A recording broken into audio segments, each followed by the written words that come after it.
Foremost, thank you for having us out, and thank you all for attending. Like you said, my name's Ryan Landolt. I'm the head brewer.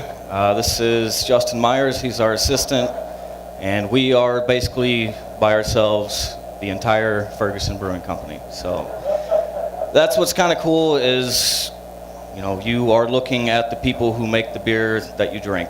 No one else has a hand, so pretty cool, I think, anyway.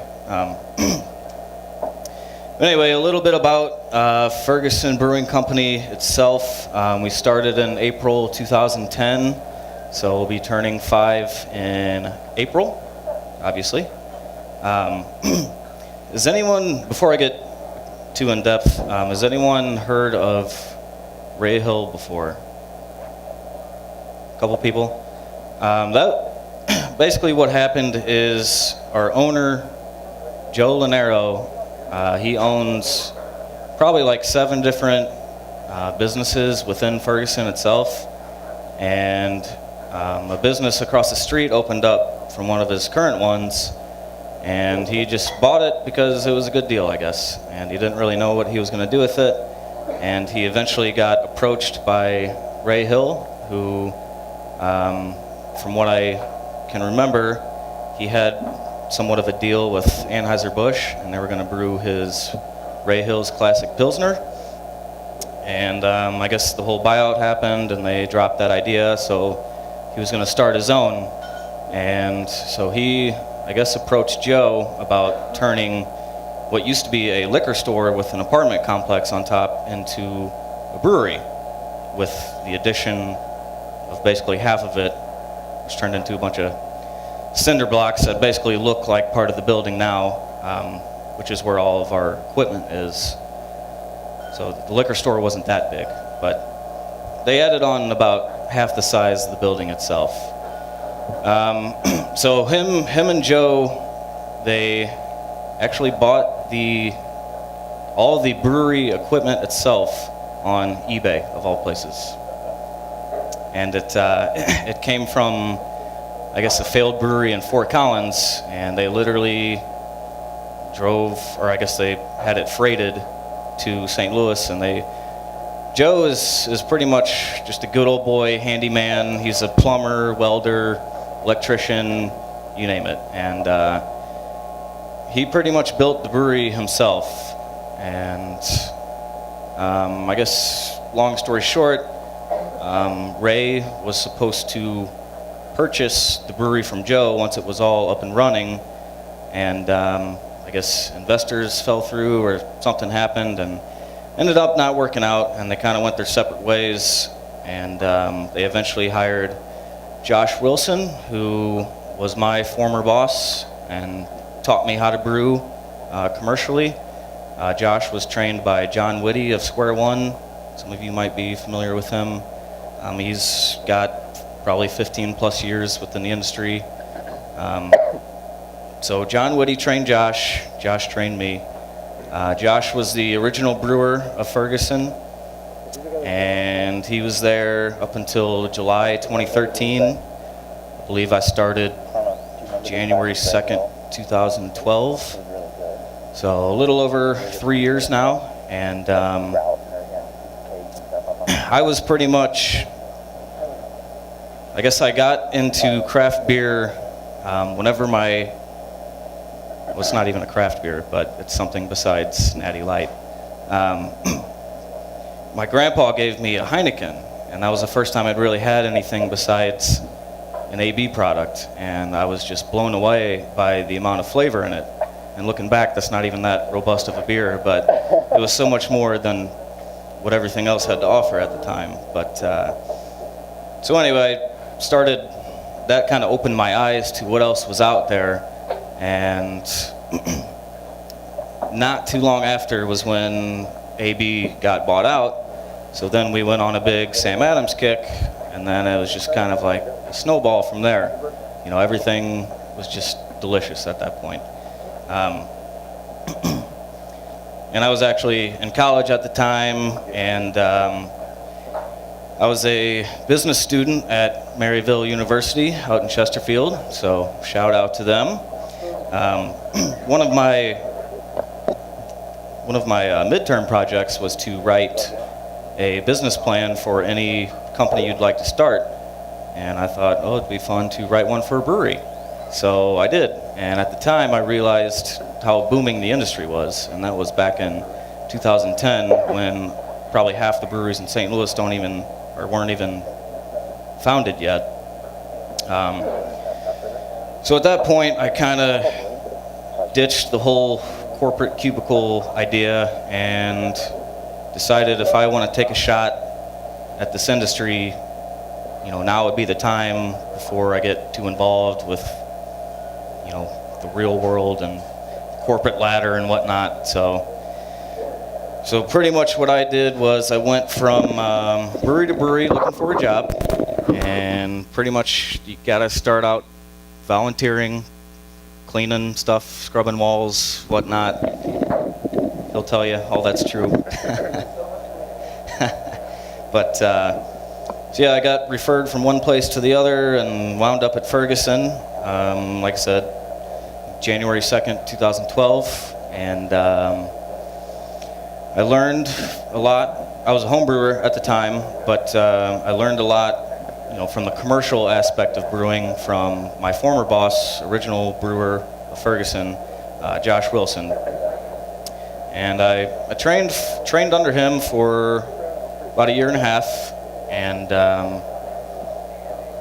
then his wife worked for Enterprise, and they opened up a branch in London, of all places, and she got the job. So they're all adventurous and whatnot, and they decided to move to London, and I was the only other person who worked in the brewery at the time, so thankfully they offered me the job. I wasn't really expecting it, but they were nice enough to do that, so I took over July 2013, 2 months after my 23rd birthday. So here I am, 25, youngest brewer in St. Louis. But like I said, it was kind of more of a right place at the right time kind of thing. That said, I still do, hopefully, know what I'm doing. You guys can be the judge of that. Since taking over, it's been a lot of fun. It's also been stressful. One of the more fun things is having total control over pretty much everything. I get to determine all of the seasonals. So I think we have, I guess, 2 of them here tonight. But we're going to start off with our flagship beer, which is the Pecan Brown Ale, and then eventually Honey Oaked Blonde, Imperial IPA, and Kaldi's Coffee Brown. I guess we're still waiting for a couple people to get their beers. Oh, okay, perfect. So yeah, what you guys have here is this is our Pecan Brown Ale. This is our flagship beer. This was actually like Ray Hill's concept, but Josh kind of twisted it into his own beer. So it's kind of a typical American style brown ale. It's a maltier, sweeter beer, but it's obviously still balanced with some hops. We do add pecans into the mash, but a lot of the nutty character also comes from some of the specialty malts that we use, and you'll get a lot of that from Victory and Special Roast for all the home brewers out there.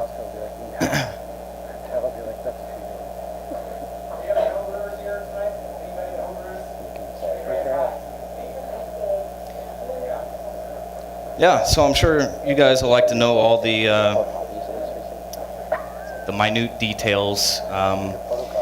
We only do 1 hop addition. We don't really want flavor and aroma hops messing with a lot of the specialty malts and the pecans, of course. I believe we use Nugget. It's kind of a quintessential bittering hop, high alpha, so you're not wasting 7 pounds on a low alpha Willamette or something. The only thing I really changed to it, and this was kind of recently, is I wanted it to be a little more malty, so I swapped out just your standard 2-row brewer's malt for a pale ale malt, which is a little maltier, a little toastier, a little heavier. I also lowered the IBUs by about 5. It was 30, I believe it's 25 now. So yeah, it's just it's a brown ale, but it's lighter, it's easy drinking. It's good winter, summer, year round. It's about 5.3, something like that, off the top of my head. But yeah, this we really only distribute about 4 beers. If we're in a bar, this is the one you're going to see. We're in a lot of St. Louis City and St. Louis County accounts. We do draft only, no bottles or cans, but we do have. It is in the talks to do. There's a mobile canning line going around that Four Hands, Kirkwood Station, 6-row uses. So we're kind of in the talks of doing all that stuff. Unfortunately, aside from being the brewer, I'm also the lawyer of the company, unofficially. So, getting all the paperwork is kind of a learning process, and it kind of sits backseat to all of my normal job duties. Taxes, emails, production scheduling. It's kind of a jack of all trades kind of job in a way, but it's fun. And at any point, if anyone has any questions, feel free to stop me at any point.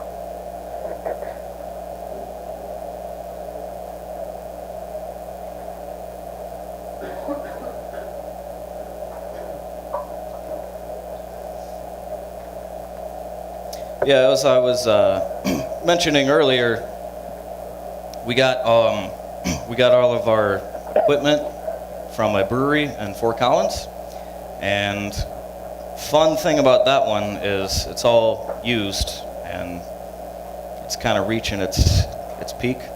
So he'll be the first to tell you we deal with a lot of maintenance problems, which is it throws a wrench in a lot of things. Solenoid valves go out. We have pneumatic valves going out in the middle of a transfer or something, so kind of have to think on the fly and figure out how to solve the problems. So it's definitely been a little bit of a challenge to think on the fly. And I don't consider myself a super handy guy, but I've definitely learned. So it's full-time mechanic too.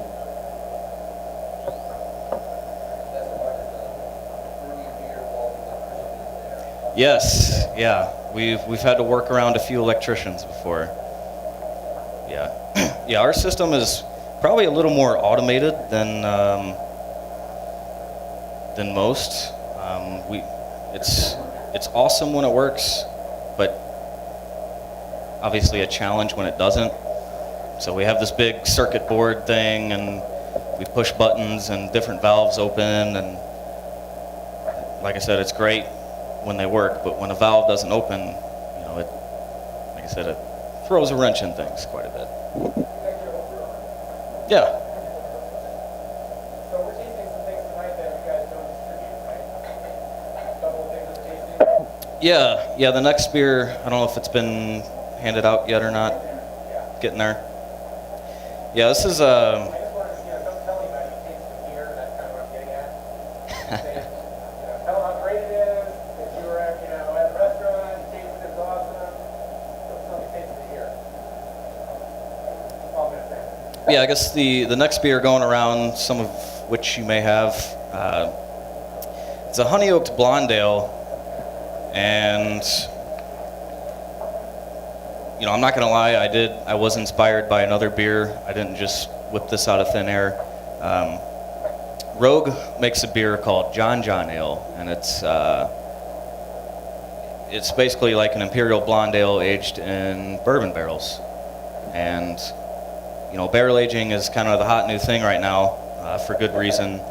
And you always see Imperial stouts. I feel like obviously there's a few more out there, but I don't know, 75% of them are probably Imperial stouts. And that's great and all, but craft beer is all about variety.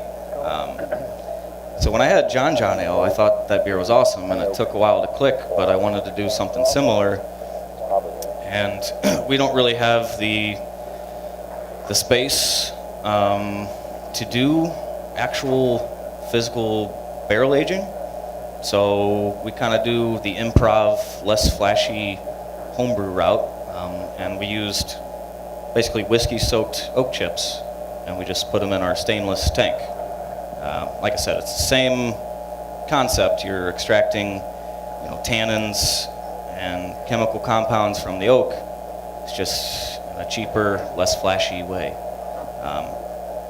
So yeah, we used whiskey-soaked oak chips, and then I also wanted to impart some honey, just because I feel like that would mesh well. And there's a touch of vanilla in there too. And the way I did the honey is, for any homebrewers out there, know that honey is a sugar, and sugar ferments. And you basically don't get any honey character, and it's extremely disappointing. And I didn't just want to do that because that just kind of seemed like a waste. So kind of what I did is I made a tea. Basically, it's probably 50-50 honey and water, just to loosen it up a little bit. And I poured that into a separate fermenter, cleaned and sanitized, of course. And then after the original base beer itself was fermented, transferred into it, and then cooled the tank to about 55, which pretty much causes the yeast to go into hibernation mode, basically.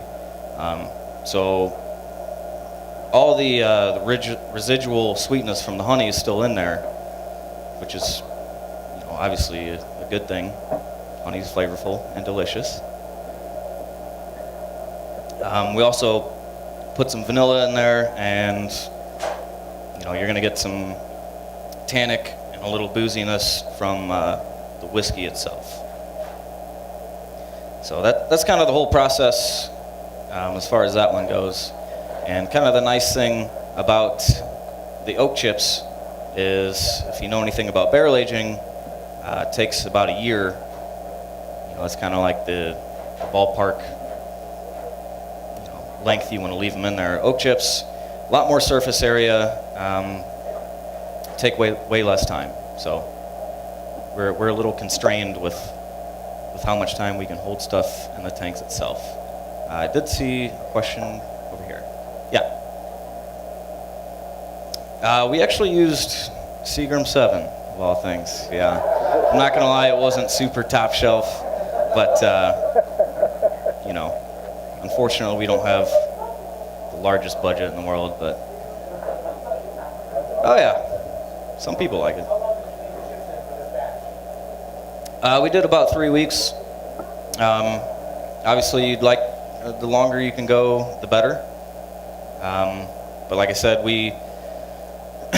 anyone who's visited our pub knows that we've got about 13 beers on tap and only 5 fermenters. So, and especially, it's another thing I'm sure you guys are all curious how Ferguson's doing, but I'll get there eventually. But anyway, we've actually been booming, and it's really hard to keep up. So we're trying to have as much turnover as we can. So yeah, 3 weeks was about what I could do before I needed to free up that tank.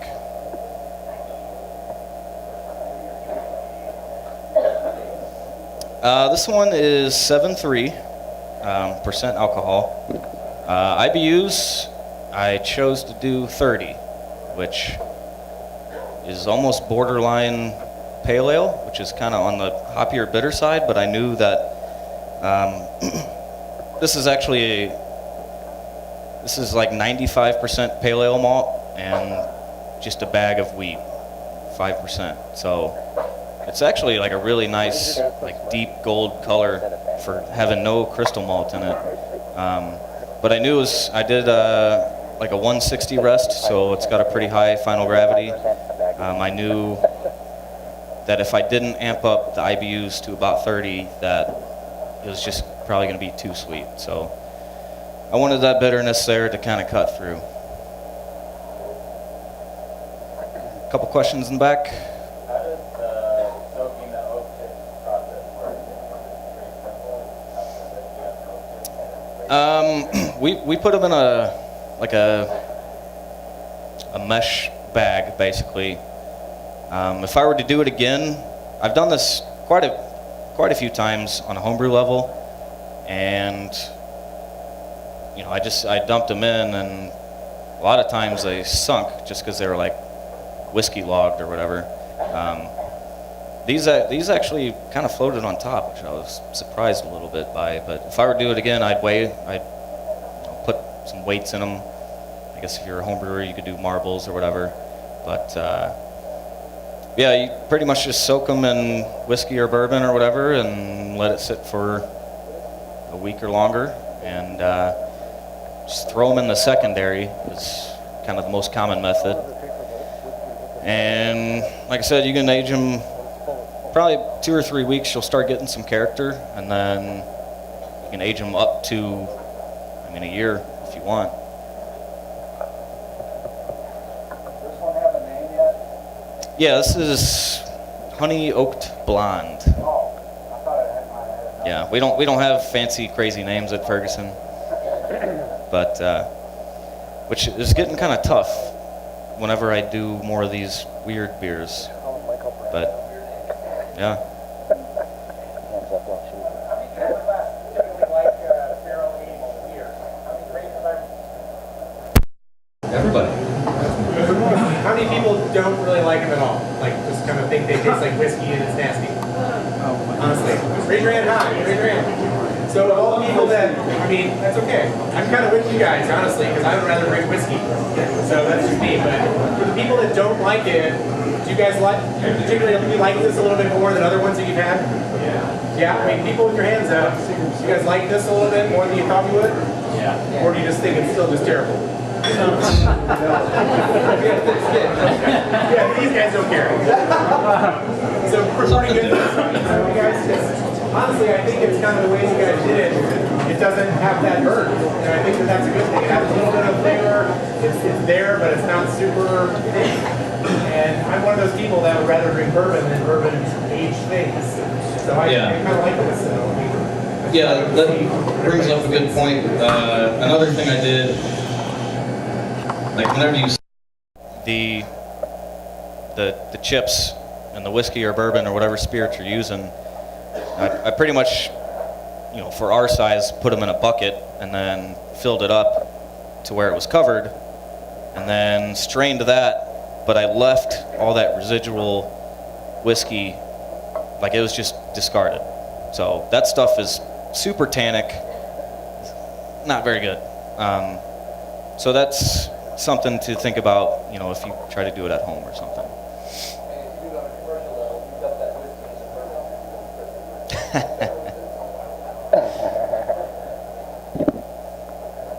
Yeah, I guess some of you guys have the IPA. Yeah? Yes. All right, on to the next. Talking too much and not drinking enough. I still have some left up here. Yeah, this is our Imperial IPA. This is 8% alcohol, about 66 IBUs. Let's see. Loaded with hops, obviously.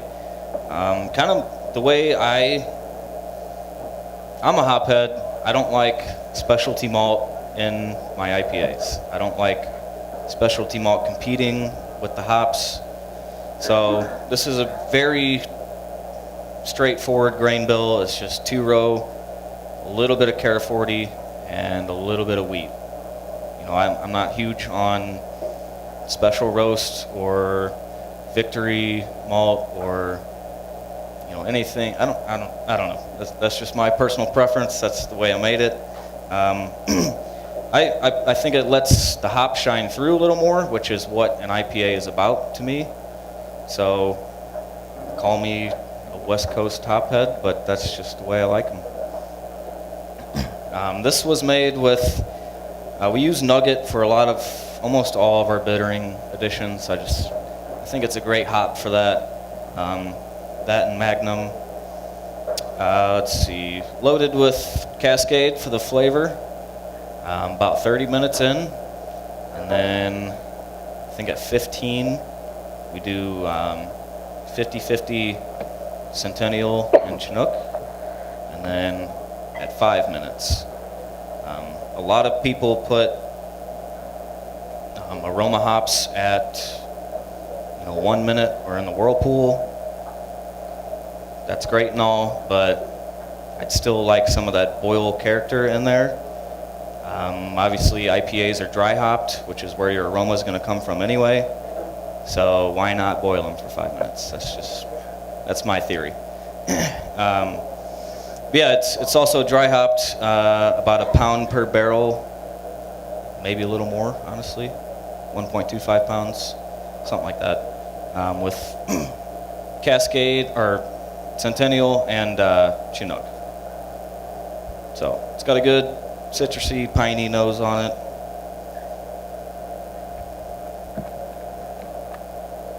A lot of IPA fans out there. Yeah, this is another one you can only get at our brewery. We don't have the paperwork to distribute over 5.5% or something, so. Except for today.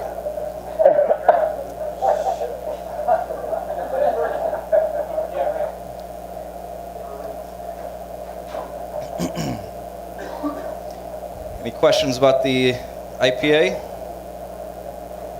There's got to be so many IPA fans. Sure.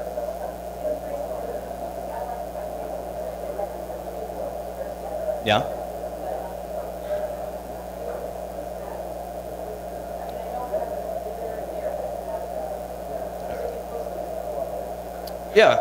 Yeah, and I think that's kind of becoming a newer trend, honestly, because I think we got to a point to where it was like, okay, how many IBUs can we really fit into a beer, and how much alcohol content and this and that. So I think people are shifting more towards, okay, 60 IBUs is acceptable, and I can drink more of it, and I can taste my food, or I can taste the next beer afterwards, and I don't know, it's just a little more drinkable, but still has the hop flavor and aroma there, so that's the route I took. I'm the brewer, that's what I did. Sure. I won't drink it. Throw up like a baby. I don't know. It's 8%, so obviously there's a ton of malt in there. So obviously the higher alcohol content, which means the more malt, just the more body you're going to get naturally. It's just more of a dense beer.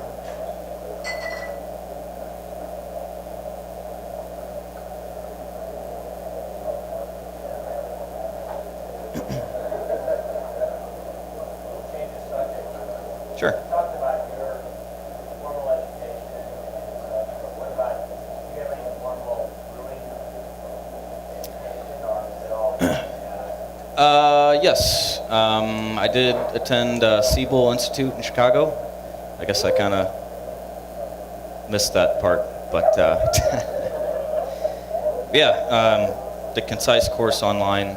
So by no means the Master Brewers program, but at least it was pretty in-depth formal education from a respected institute.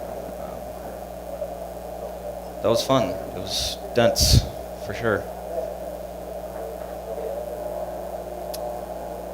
Question in the back? Story with the gorilla?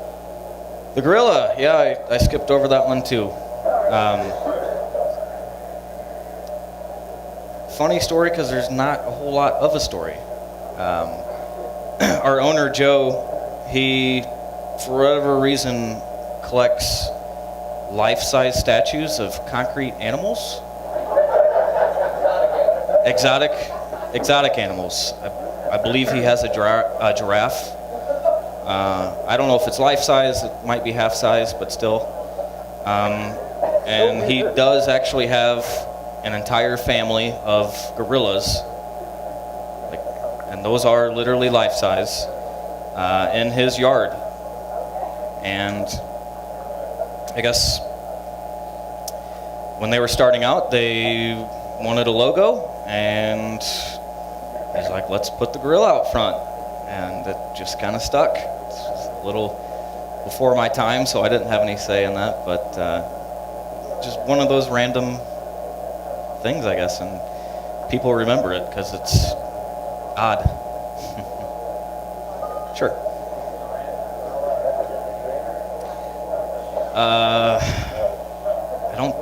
I don't think so. He said, does the random gorilla have a nickname? I don't know.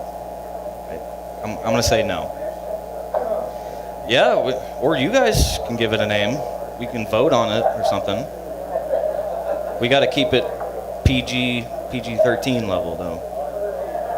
We have some pictures of the gorilla on our Facebook page from our field trip to Ferguson. If you guys want to kind of look back, and there might be some people in the room that are a little embarrassed by what they're doing with the gorilla. Big finger. Maybe there's a little too much hair on the stuff. Why did the gorilla Yeah, have you guys such want to big go back and look at nostrils? it. They're on our Facebook page. What's the person in the room that's going, yeah, and what's the last stop? It was the last stop on that field trip, that's true. And we almost left some people behind on that trip, but it didn't happen. So the pictures are on our Facebook page. I highly encourage everyone to go see them. So, Is it even possible to erase? So this next beer sampling is it's named Kaldi's Coffee Brown Ale, and honestly, it might be my most favorite beer I've ever made. This was our first real collaboration with another company before. Like I said, I went to Maryville, and we have a Kaldi's on campus actually, so that's kind of how I got familiar with them. And one of my good friends is actually the GM at the original location, and we were just kind of talking one day, and I was like, yeah, it'd be cool to make a coffee beer, and he's like, oh yeah, I can set you up with the roasters.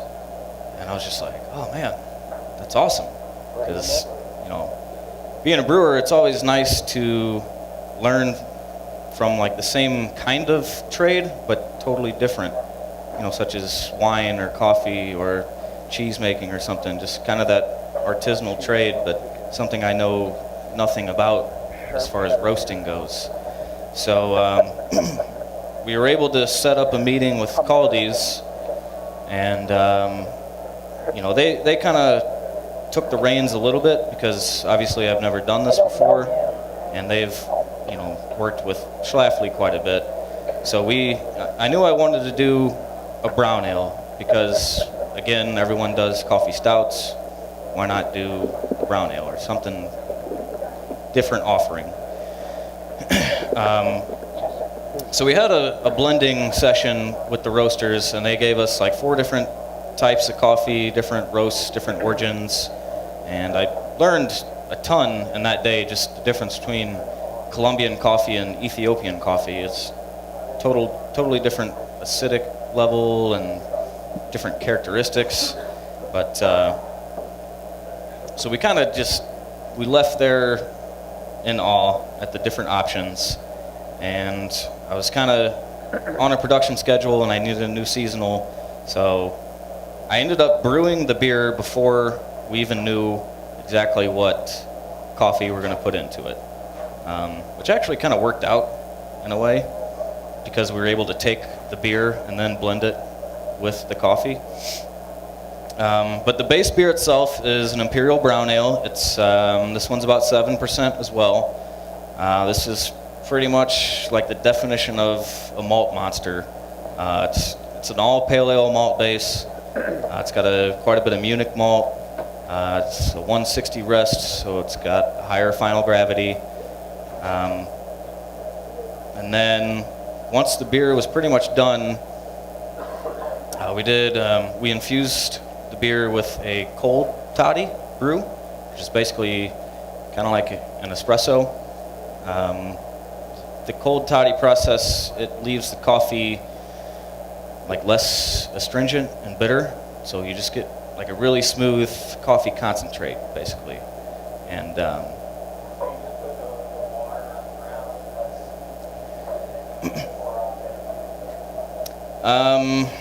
they actually made it for us. You know, they're the coffee experts. They did the coffee, we did the beer. But what I believe they did was, I think they just took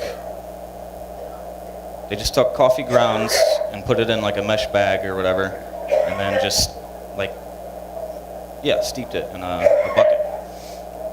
So we ended up using like about at least 25 gallons of coffee concentrate, basically. And the beer that or the coffee that they brought to us, it was actually like a very select coffee, and they only had a handful amount of it, and they were generous enough to give us that coffee. It was actually a Kenyan blend, and I probably should have thought of the name of it before I came here. But we actually made this back in October, and I saved a 6-barrel of it for a random special occasion, and I didn't really know what I was going to use it for. And then when they asked me what beer I wanted to bring, I was like, oh, it'd probably be good time to bust this one out. So, and if you're wondering, this has 1 ounce of coffee toddy per 11 ounces of beer, which is, it's on the high end, but I'm a coffee fan, so I wanted the coffee. Right after this was released, we actually did a double batch, just a 15-hour brew day. If you get us through the brew day, Yeah.